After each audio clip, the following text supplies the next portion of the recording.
ပါရှိပါတယ်တ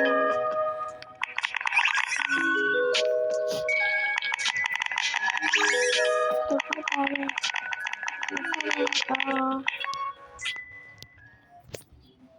ဒီရလက်ကို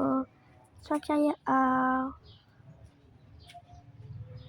ဒီ keyboard တာဝါလေးရဆော့လို့လည်းကောင်းတယ်မိုက်ဖွာလို့ဆိုတော့အတန်လေးရပါတော့မိုက်လေးရောပဲထိုက်ပါတယ်